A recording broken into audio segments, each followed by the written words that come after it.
Hello, I'm Pastor Dave, and this is your sermon recap for Monday, February 21st, 2022, President's Day. Here we go. This week we looked at Nehemiah chapter 8, specifically verses 5 through 18.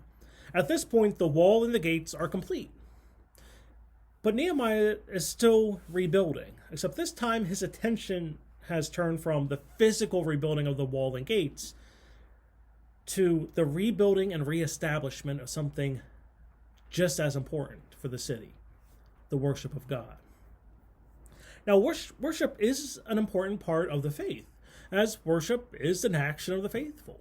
It is something we do. We were commanded to keep the Sabbath. The faithful have worshiped God in various ways from the time of Abraham through to today, and even really from Cain and Abel.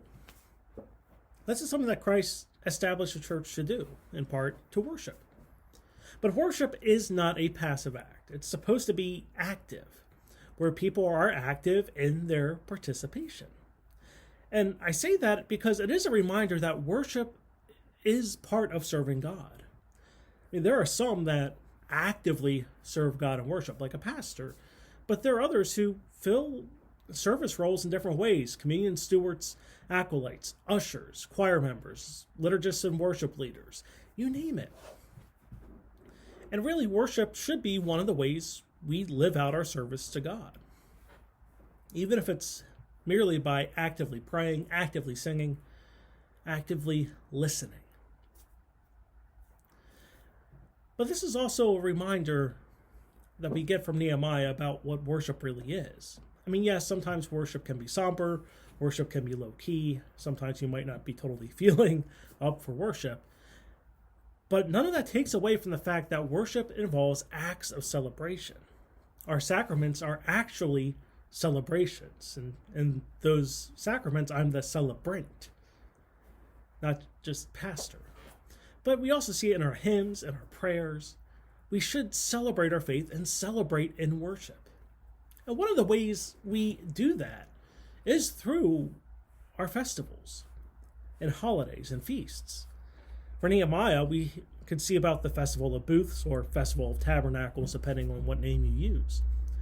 It was a celebration of Thanksgiving after the harvest, but also commemorating 40 years in the wilderness and God's faithfulness through it all. I'm sure that was impactful for them. For us, we need to mark the special holidays for us. Not just Easter and Christmas, but all the other special holidays on our calendar.